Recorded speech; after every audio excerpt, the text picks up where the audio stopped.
Yeah, first and foremost, thank you so much for coming. Y'all, I think that's the proper term down here, right? I've heard that a lot.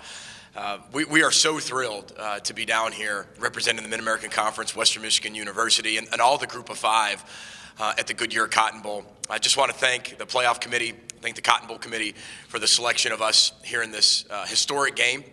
This has been a very magical and historical year for our football program and our university and our city of Kalamazoo.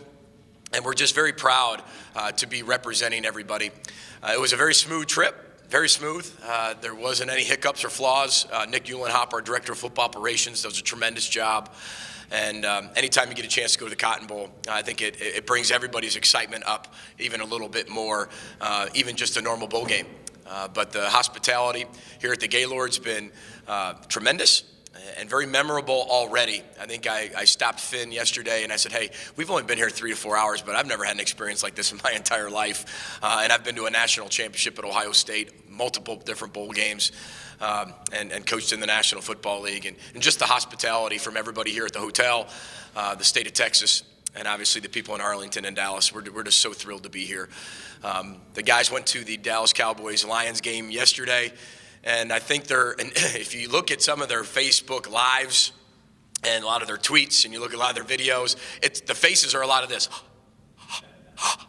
everywhere they walked. And I think it was brilliant to be able to have those guys actually go and see the stadium. You can read about it, you can look at it, but when you see it from the outside, first of all, Jerry World looks like a big spaceship just landed, right? But then you actually walk in the place, and it takes your breath away. It really does. It did that when I was a coach with the Buccaneers, when we came here to play, and when I was here for the national championship 2 years ago, watching the game. It just takes your breath away. So I think it was wonderful for our players to get around that, to pretty much break the ice a little bit, to see actually how big that Jumbotron is. Now, I did tell our players, last year we just got new video boards. Okay, we got new video boards at Waldo Stadium. Beautiful, donated by Alec Gorse. The problem now is all of them ask me, when are we getting those? When are we getting bigger scoreboards? Because it's amazing how big they really are. So, again, very honored to be here representing everybody in Kalamazoo, Western Michigan University, and the entire state of Michigan, and the entire Group of Five in our conference. So with that, I guess we'll open up for questions. Yep. Raise your hands, guys, and if you would, please tell us your name and your affiliation. Who will open? Well, that was easy. I appreciate everybody. Thank you very much for coming. In the front.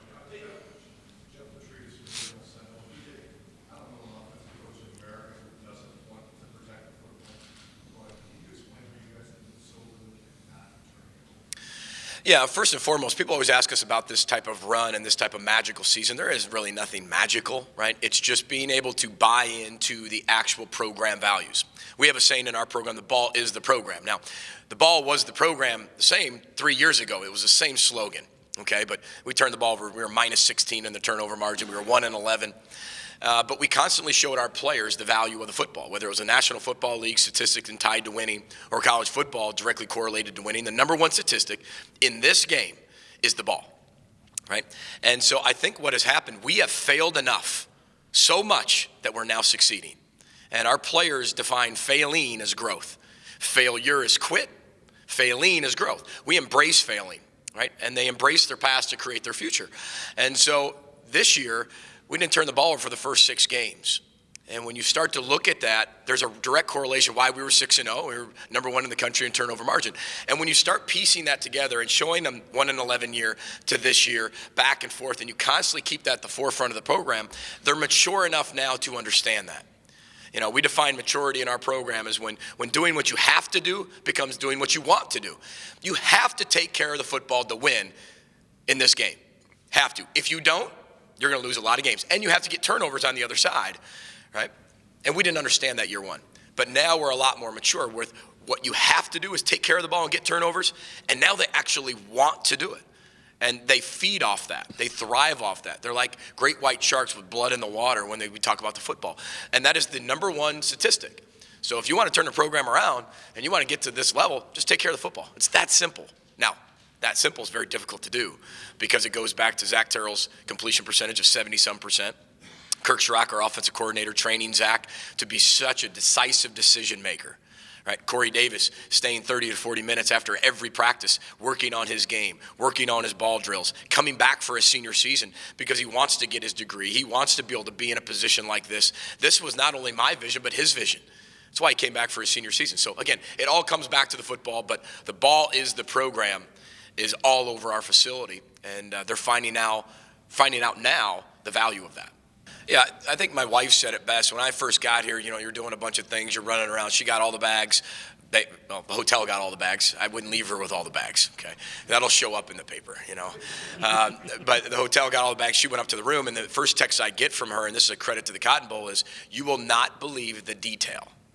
And to say that to me, who I think I'm pretty much a detail-oriented guy, to say that from my wife to me, who knows that, is an incredible compliment to the Cotton Bowl. From the band playing as you came in, from the cheerleaders, to our buses wrapped. I mean, if we would have went home after just seeing the buses, our players probably would have been okay, to be honest with you, because they had that. Everyone's taking pictures. We had to tell the bus drivers to actually put the actual doors down to the side. They had to put them down because all the players wanted to see their faces, take pictures of the buses. That is classy. Everything we've done has been first class. You walk through the walkway onto the way to the convention center, and every third or fourth diamond on the ground, big granite 3x3 diamond, has one of our players' names and numbers on it with the Cotton Bowl. You talk about every little detail and everybody willing to help. And one thing I know, our players have never taken advantage of anything, but they feel comfortable to be able to ask if they do need something. And I think that's the balance the Cotton Bowl has had. It's so high class and it's so first class, but it's not stuffy. You still feel very comfortable in your surroundings. And I think that's a credit to everybody here because of the hospitality they show. Well, there's a few things on that. One, when you play in the Cotton Bowl, you're never going to play a bad opponent, ever. You're going to play one of the top 10 teams in the country. You always will. And that's the history dating back all the way to the past 80 years or whatever it's been. And I remember watching the Cotton Bowl with my dad, just the Cotton Bowl and just hearing the Cotton Bowl and seeing the old stadium and listening to all those games, R.C. Slocum, and I can go on and on about those guys. And I get a chance to spend time with them every year in Pebble Beach and talk a little bit about it. Our players take a one-game approach. The entire time we've been there, we've been wanting to become 1-0 in the particular season, particular week that we've been at. And we have a saying called change your best. So we never let our players get comfortable enough to know that, okay, we can slough off this week. They've done a tremendous job of being humble and confident all year.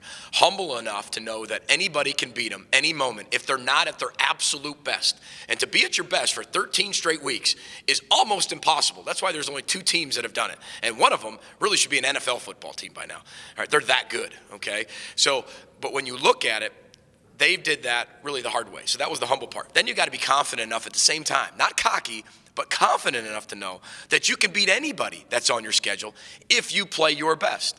And it's a balancing act all year to be able to watch that happen. And I thought our team handled it beautifully the entire year. They're not a team that got too high or too low. They're a team that celebrated, and we celebrate wins. We're not shy of that. We are going to celebrate every win that we have because that's the time to celebrate. We're going to celebrate it on Sundays. And then we're done with it, and then we're going to move on. But playing a team like Wisconsin, who Paul Chryst is one of the best football coaches in the country, his coordinator and I were GAs together on the offensive side of the ball at Ohio State, Joe Rudolph. Coach Wilcox is one of the best defensive coordinators in the country. They've got some of the best players in the country. Their front seven on defense better than any front seven we've played since I've been at Western Michigan. And that's with all due respect. They remind me of last year's defense at Ohio State and last year's offense at Michigan State. And I don't like to make comparisons because everybody says, well, this guy's not this, and oh, he said this. But that's the best thing I can do to get you to wrap around how good they really are. And no disrespect to any Big Ten teams we played this year. However, this is a different animal. This is a different animal, and they deserve a lot of credit. They deserve to be here, and it should be a fun game, an exciting game, and a very entertaining game for everybody that's watching. What does it have to do with the Bronco? And my easiest answer is nothing. It doesn't even have to do anything with football. February 9, 2011, lost my second son to a heart condition shortly after birth. And when you have a tragedy like that happen, you think you're always prepared for that possibly. You never think it could happen, but when it happens, it changes your life forever. So the minute that happened, my life changed forever, where it became not about myself anymore. It became about serving and giving, which is what our program's about. And when you're a head football coach, your program's going to represent you. It's going to have a lot to do with you. It's going to have your characteristics. And I always say when I come up and I have a program, I want to have something that's bigger than football. That's something, a motto and a mantra that everybody in their community, whether they like football, whether they hate football, can rally behind, whether we win or lose. And we can have a direct connection with our community. And they can see me as a human being. They can see me with issues, problems like everybody else. But they can look at me as a light, right, to guide them through it.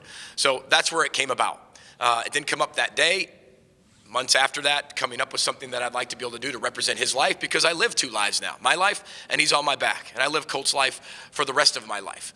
He wasn't experience all the things we're able to experience, so I've got to do it twofold. I've got to do it again, and I've got to do it better. And I've got to use what we're doing to influence as many people as we possibly can. And that's why I'm on this world.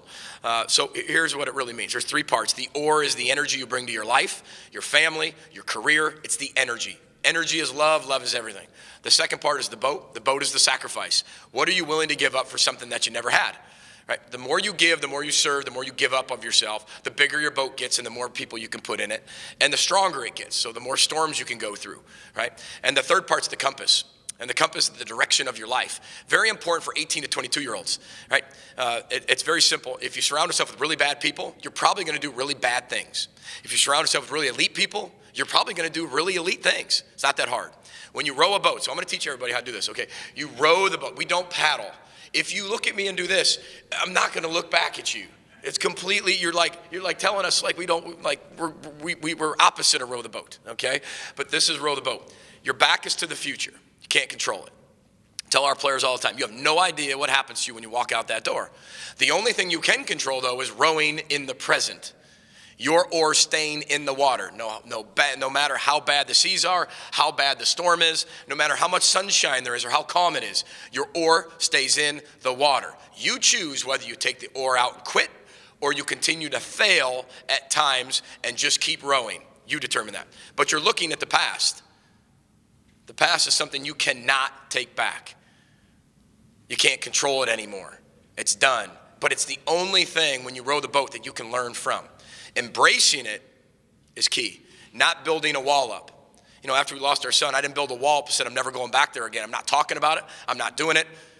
But I said, you know what? I'm going to break that wall down. I'm going to embrace that. I know it happened for a reason, to be able to have something like this to affect so many more people that has nothing to do with football. That has to do more with life. We've affected more people with Row the Boat in our lifetime at Western Michigan in 4 years than we'll ever affect with 13 wins. And our players have done the same thing.